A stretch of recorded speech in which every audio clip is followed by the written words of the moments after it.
Invocando a proteção divina, declaro aberta esta sessão, dando as boas-vindas aos presentes, meus pares, ilustres representantes do Ministério Público, servidores. Concedo meus pares a apreciarem a ata da última sessão. Nada havendo a ser retificada, dou-a por aprovada. Pedido de preferência do Dr. Samuel. É um pedido de vista. Aliás,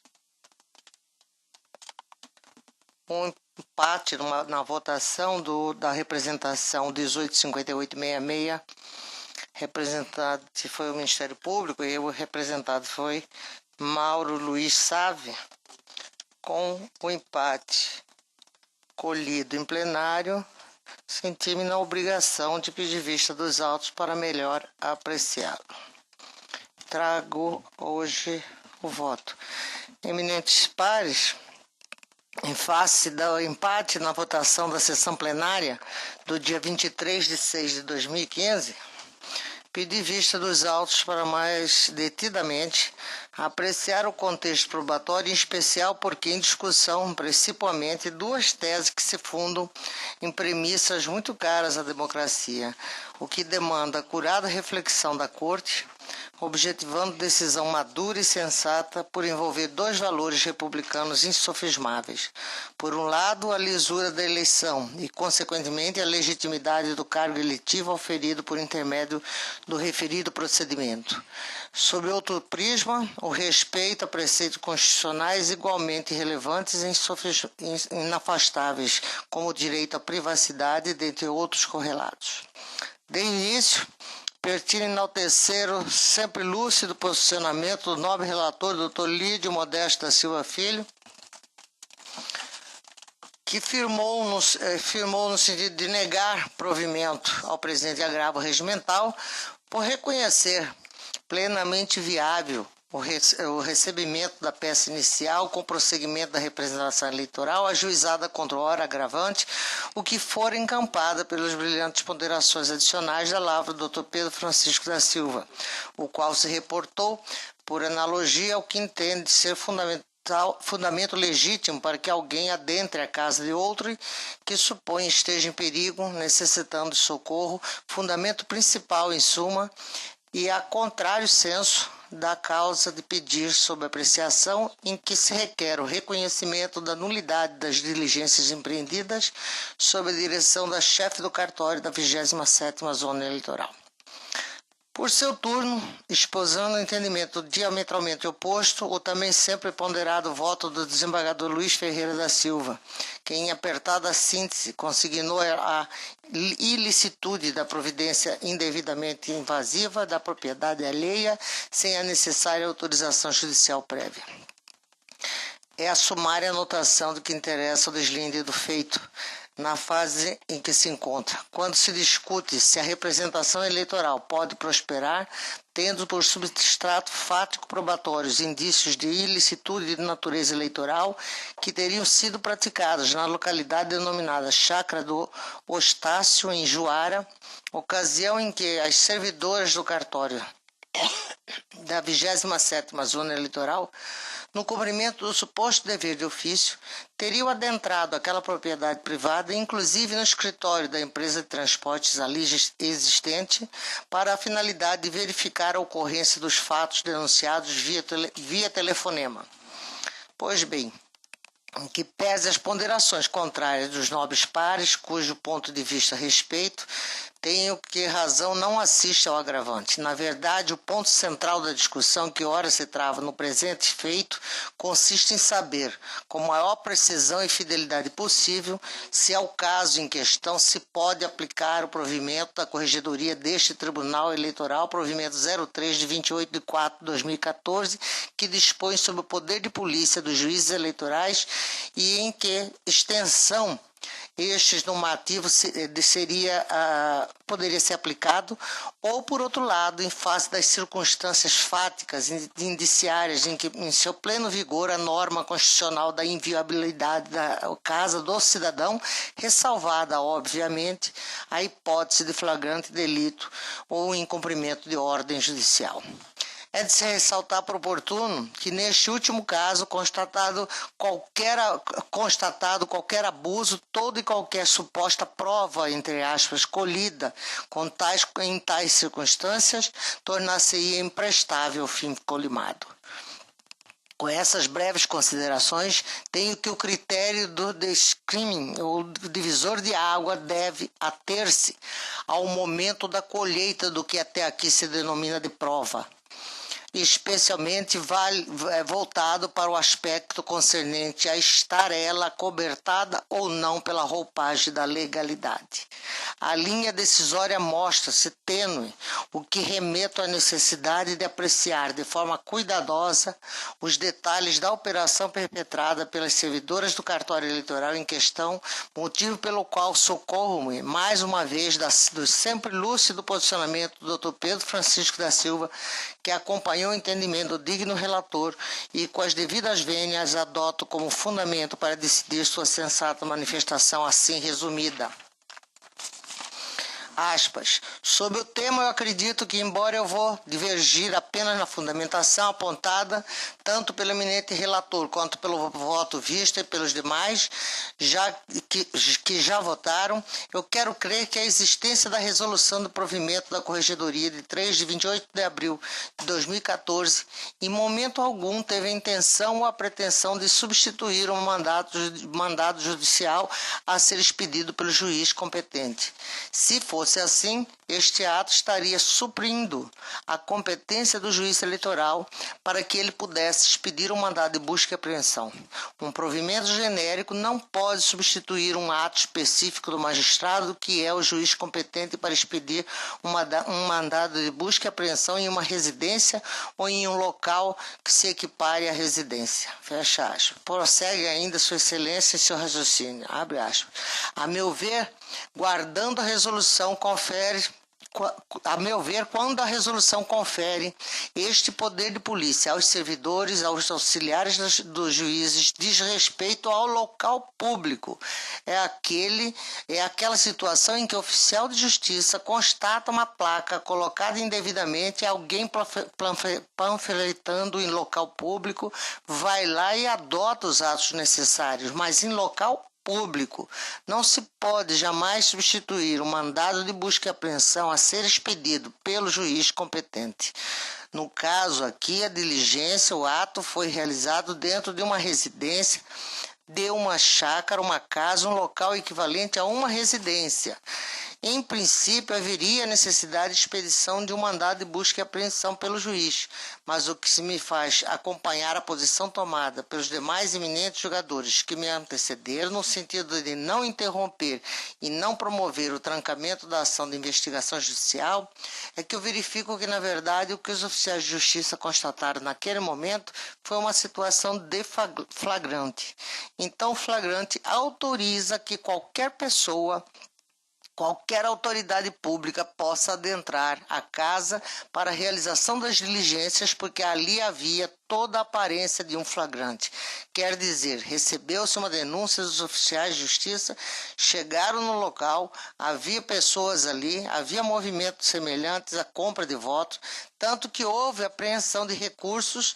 Agora, se estes recursos estavam sendo utilizados para a compra de votos, é o que nós vamos saber na ação de investigação judicial eleitoral. E isso justifica ou não trancamento.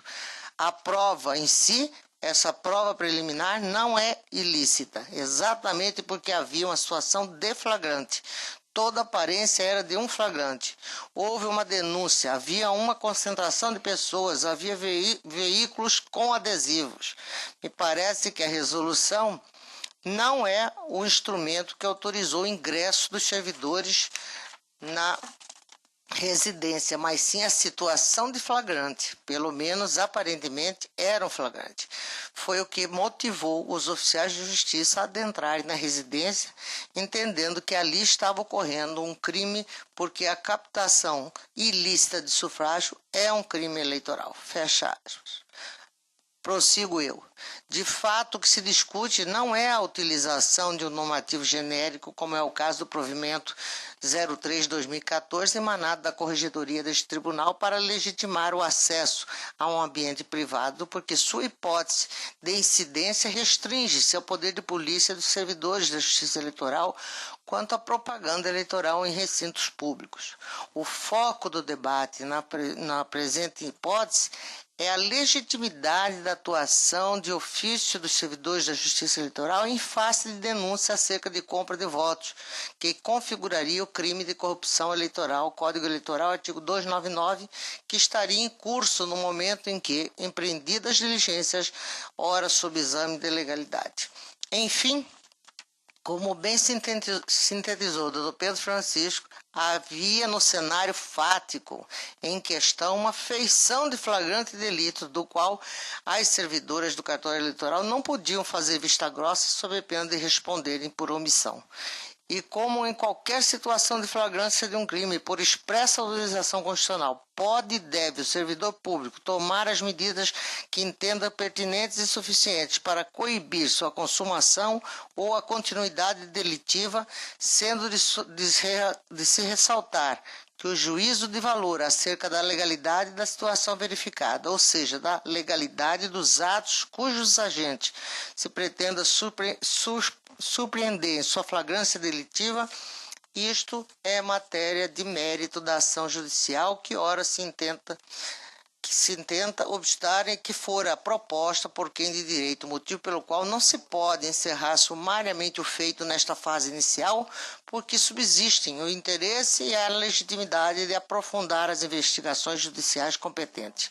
Com esses fundamentos, acompanho o bem lançado tese do Dr. Pedro Francisco e, logicamente, como declinou também o eminente relator, negando o provimento ao agravo regimental para o fim de fazer prosseguir e tramitar a tramitação do presente feito de forma que, ao final, restem estabelecidas reais circunstâncias em que for obtida a vitória do ora agravante no pleito de 2014, se combinada com o vício grave de legitimidade em face da inobservância da necessária lisura ou, por outro lado, se nada de ilícito fora cometido, conclusões que somente serão alcançadas com o prosseguimento das investigações judiciais a cargo do juízo natural para o processo. É como voto.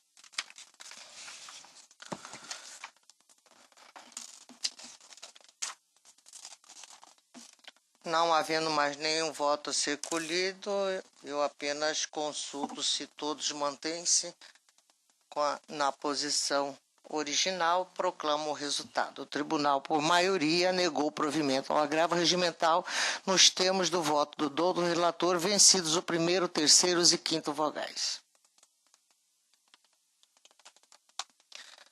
Adiada a conclusão do julgamento para o dia 30 de julho, próxima quinta, face à ausência de tempo hábil para análise dos autos pelo Dr. Pedro Francisco, que pediu vista, pediu vista dos autos. Então fica adiado o processo 78559, prestação de contas de candidato, requerente Elisandra Ettore de Queiroz, candidata a deputado federal.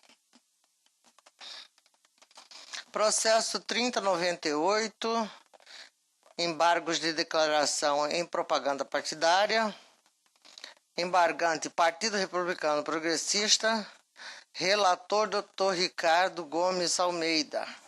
Com a palavra.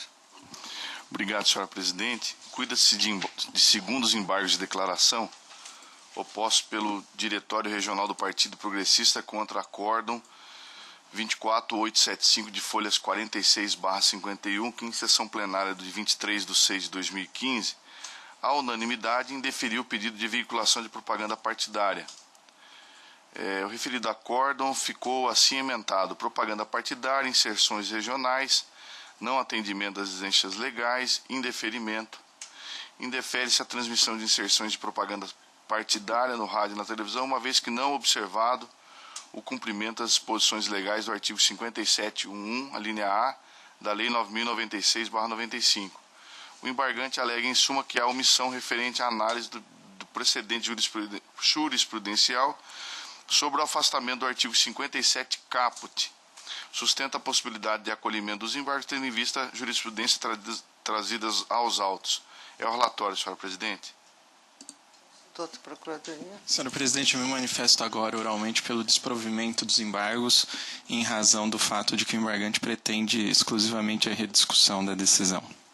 Devolvo a palavra ao relator. Senhora presidente, o voto é nesse sentido. Eu estou considerando embargos como mero inconformismo por parte do embargante. Estou conhecendo e estou negando o provimento ao embargos. O voto está disponibilizado. Em consonância, né? Isso. Eu estou conhecendo e rejeitando. Desculpa, eu falei. E só fazer uma correção, senhora presidente, para que não tenha nenhum... no relatório está constando como segundo os embargos. Na verdade, é o primeiro embargo ainda. Feita a devida correção, eu consulto se há alguma divergência. Não havendo divergência, proclamo o resultado do tribunal por unanimidade e negou o provimento aos embargos nos termos do voto do doutor relator. Processo 6813, consulta a confiabilidade da assinatura digital de eleitores para uso de meio eletrônico em projeto de iniciativa popular. Doutor Flávio Alexandre Bertin, relator, com a palavra. Obrigado, senhora presidente.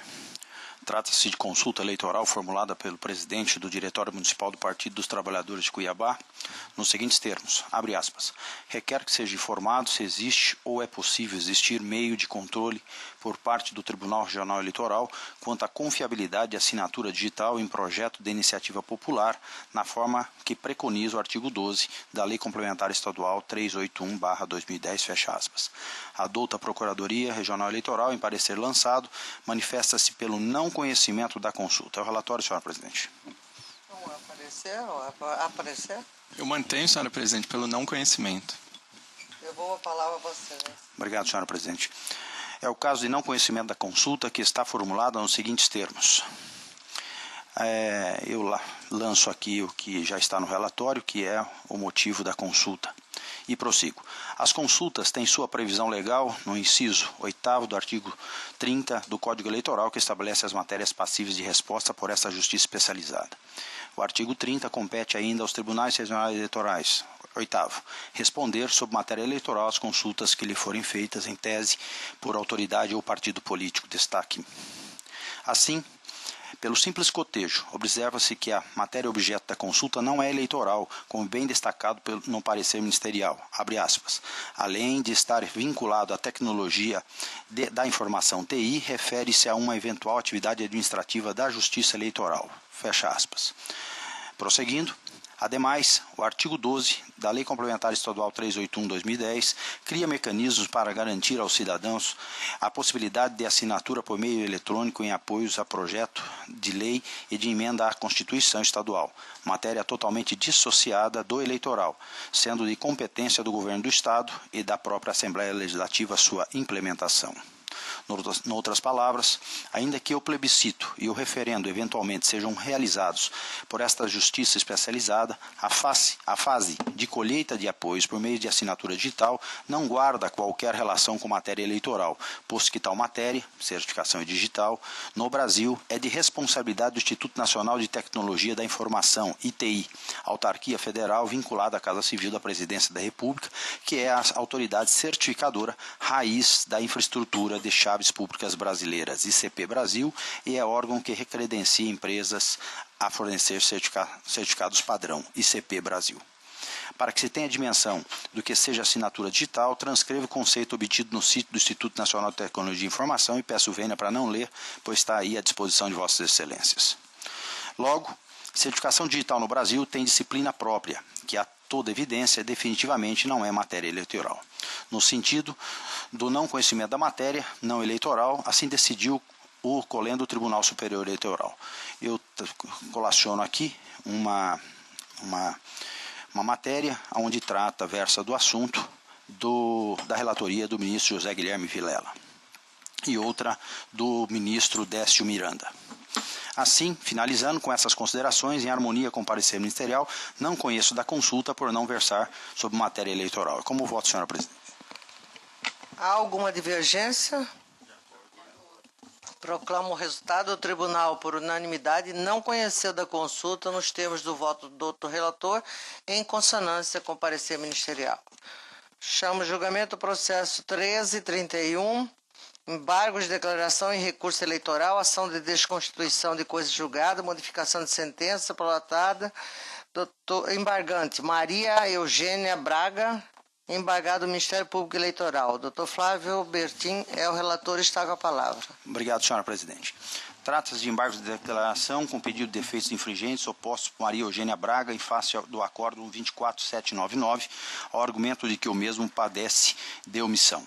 Em razões recursais, sustenta a embargante que, verbis, abre aspas, a omissão invocada está caracterizada pela ausência de enfrentamento de um ponto de fundamental importância para o deslinde da causa, ou seja, o deferimento do saneamento da primeira instância.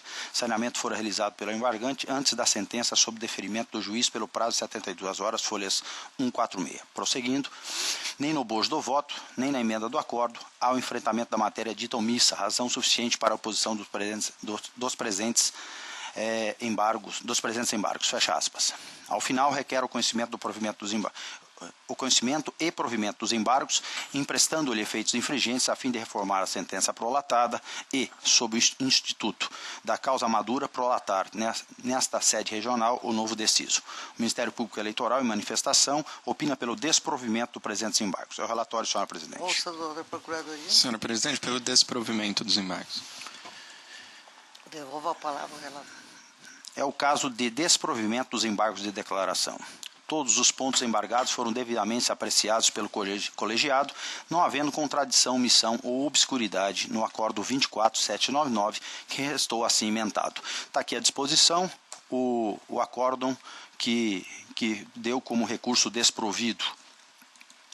Prosseguindo, deste modo, a tese do embargante de que o acórdão padece de omissão tem por finalidade única a rediscussão de matéria que foi amplamente debatida por este colegiado, o que demonstra a real finalidade de um novo julgamento, o que é inviável pela via eleita. Ademais, como bem ressaltado na manifestação ministerial, uma vez que o tribunal decidiu pelo descabimento da ação de desconstituição de coisa julgada, questão preliminar, não há motivo para prosseguir no mérito da discussão.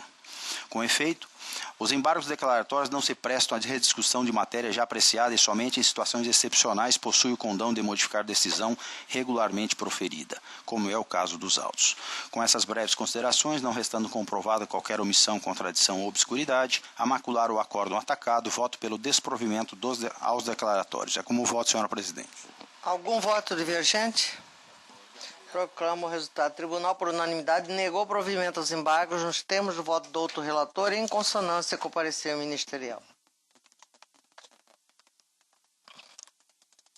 Matéria administrativa, processo 3608, designação de juiz eleitoral para jurisdicionar a 27ª Zona Juara, término do biênio do juiz que lá se encontrava.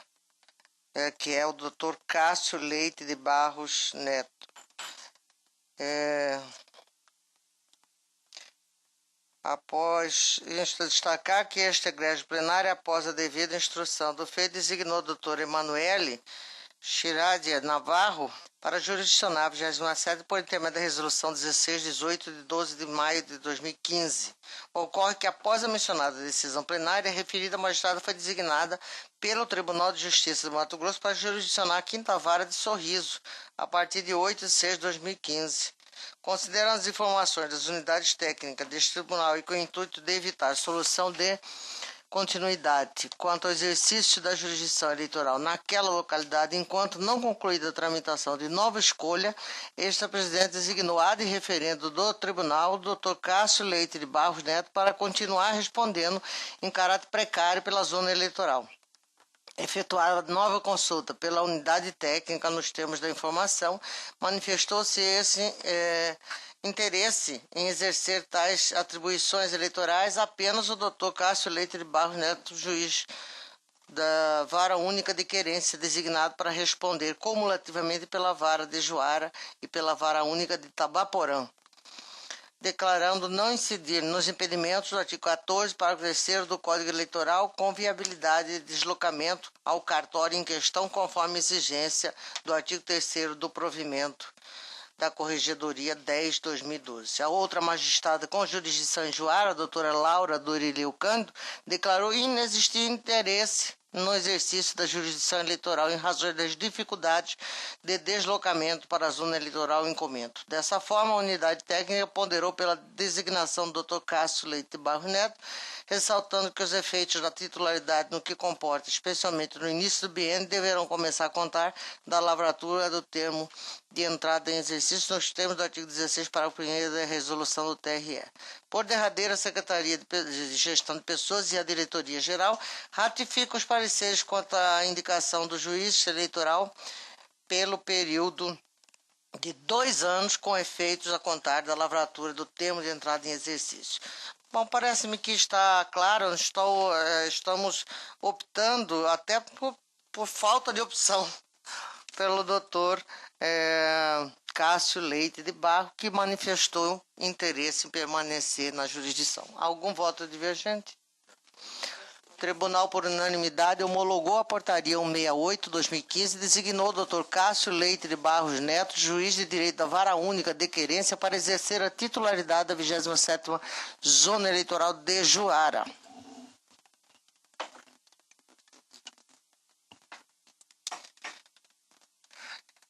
Aquela adequação que foi sugerida pelo Dr. Pedro Francisco no regimento interno. O requerente é o próprio Dr. Pedro Francisco, e eu vou pedir ver, a Vossas Excelências, porque está disponibilizado aos senhores, o acréscimo apenas diz respeito ao artigo 41, está grafado aí no voto. Parágrafo único. O relator manterá sua competência para cumprimento do julgado que resultar em condenação por quantia certa nos processos de competência originária do tribunal. Alteração ao artigo 19, inciso 10. 10. Executar e fazer executar as ordens e decisões do tribunal, exceto nas hipóteses previstas no parágrafo único do artigo 41 deste regimento interno. Eu penso que agora ficou mais claro. Doutor Pedro Francisco, se quiser fazer alguma observação. Basicamente é isso que Vossa Excelência já se referiu.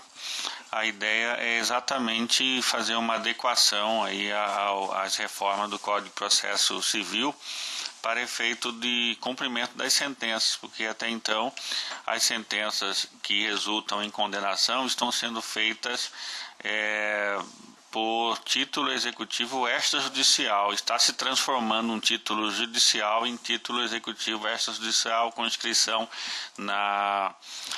em dívida ativa, e aí inclusive identifiquei um julgado do STJ que anulou alguns casos, não exatamente da Justiça Eleitoral, mas numa situação idêntica. Então eu achei que realmente seria interessante fazermos essa proposta, porque assim a gente abraça de vez o sincretismo processual aqui também no eleitoral. Eu pergunto se há alguma observação, alguma discordância, alguém fazer alguma... Bom, o Tribunal, por unanimidade, alterou em parte a resolução número 1152, de 7 de 8 de 2012, que dispõe sobre o regimento interno deste tribunal.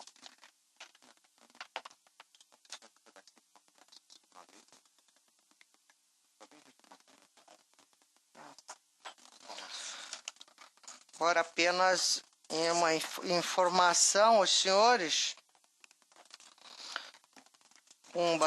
com grande satisfação, que comunico a sanção presidencial da Lei nº 13.150 de 2015, que transformou para o nível FC6 todas as gratificações pelo exercício da chefia de cartório eleitoral. No cenário atual, os chefes dos cartórios da capital recebe uma função gratificada que é a FC4, enquanto os chefes do interior uma função de nível FC1. A lei sancionada corrige essa discrepância estabelecida entre a capital e o interior. Além disso, também cria uma segunda função gratificada de nível FC1 para todos os cartórios eleitorais do Estado. A medida, além de justa, é extremamente importante para o nosso TRE, pois contribui diretamente para a diminuição dos claros de lotação nos cartórios eleitorais, valorizando sobremaneira o relevante trabalho desenvolvido na primeira instância. Esta notícia alvissareira foi publicada no Diário Oficial da União do dia agora 27 de julho. Eu deixo a palavra aberta se houver alguma... Pois não, doutor Agamenon. Desembargadora, só para... todos sabem, né? Acho que agora em julho teve a posse de 26 juízes substitutos no Tribunal de Justiça. E eu penso que seria interessante, desembargadora, entrar em contato com a escola, com as MAGES, que esses juízes vão ficar até dezembro aqui na capital. E existia dentro dessa grade uma matéria de direito eleitoral que eles tiraram esse ano passado, na última gestão foi feita. Então, de repente, junto ao desembargador Paulo da Cunha ou à própria desembargadora Marilce, dar uma verificada e aproveitar esse período que eles estarão aqui, e com certeza são substitutos que estarão o ano que vem à frente de comarcas de primeiras zonas eleitorais, e seria uma grande oportunidade durante esses 4 meses, 3 meses, pelo menos uma ou duas oportunidades de tê-los, já que estão aqui, o deslocamento, a facilidade seria muito grande, embora não designados ainda, né? Eu quero também dizer a Vossa Excelência que, não obstante o fato de aqui haver pessoas que tenham um conhecimento sobre a matéria e que é preciso ser registrado e bastante enaltecido, a desembargadora Marilce havia me convidado para fazer uma interlocução com esse juiz. Isso não obsta absoluto que outro membro daqui queira fazer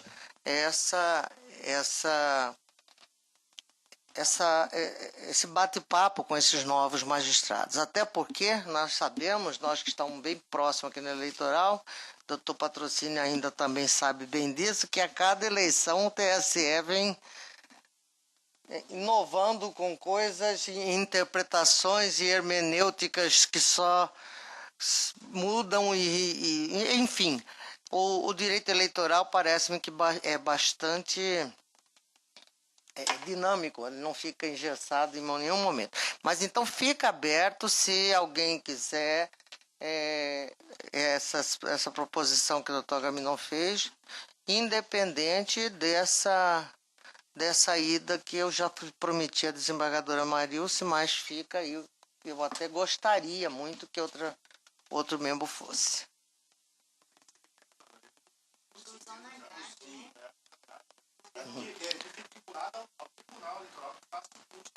Então nós podemos fazer isso. Uma coisa é uma aula com eles lá na escola, e outra coisa é fazer uma grade aqui na escola daqui, né? Então, Vossa Excelência está...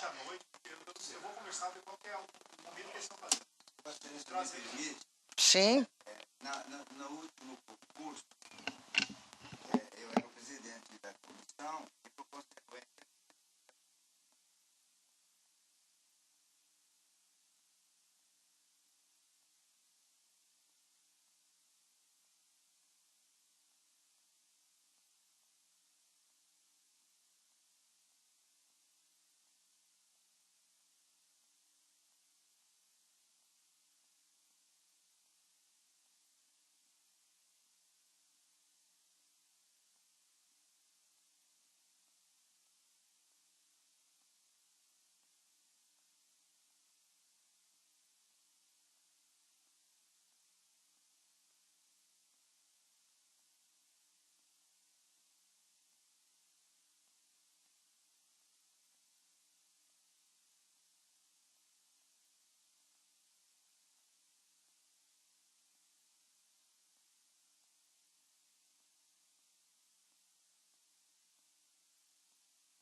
qualquer sorte a gente pesquisa lá para poder... Bom, eu acho extremamente...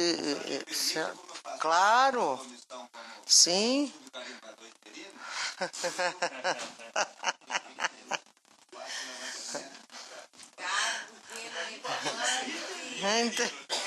Vossa Excelência, ótimo, muito bom, muito bom. Eu também gostaria de dizer a todos que nós estivemos, não é segredo para ninguém, esteve esta semana aqui o presidente Supremo, o presidente do CNJ, o ministro Ricardo Lewandowski. Nós tivemos uma rápida encontro mais reservado com o ministro na sala da presidência do tribunal, onde Sua Excelência expôs o que hoje pensa o presidente do CNJ, que é o próprio, o que nos deixou de forma subliminar a seguinte mensagem entendida, que o CNJ no primeiro momento ele começou a sair da sua esfera de criação e de entendimento para o qual foi criado e avançou em competências que não lhe eram afetas. Isso não foi dito com essas palavras são minhas da interpretação que pude abstrair da proposição. E que me parece que o CNJ está vivendo um momento de maturação agora. Maturação no sentido de que é preciso realmente delimitar competências para que essas competências não sejam, daqui a pouco, está até legislando, né? A Loman também está passando pela reforma e há um interesse muito grande da magistratura também em ver aprovada o nosso adicional por tempo de serviço, que foi extinto, né? Então, em rápidas palavras, eram essas informações. E ele também criou, o partido já sabe, o colégio, né, de presidente da Liberdade.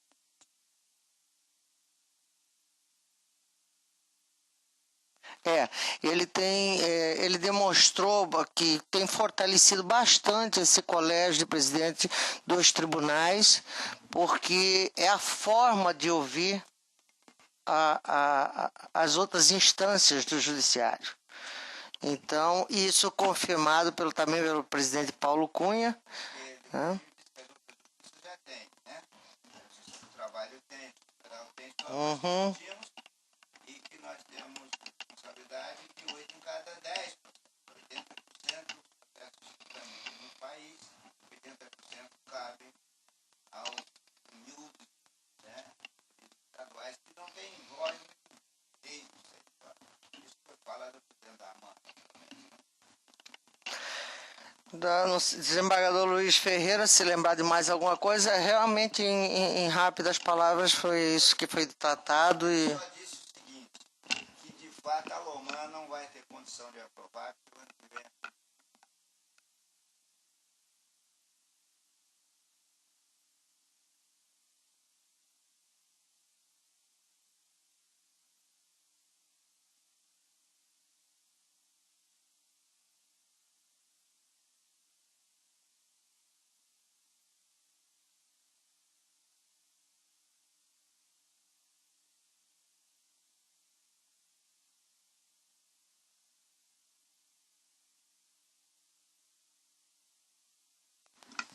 pois bem, nada mais havendo a ser tratado, agradecendo a presença de todos, declaro encerrada a presente sessão.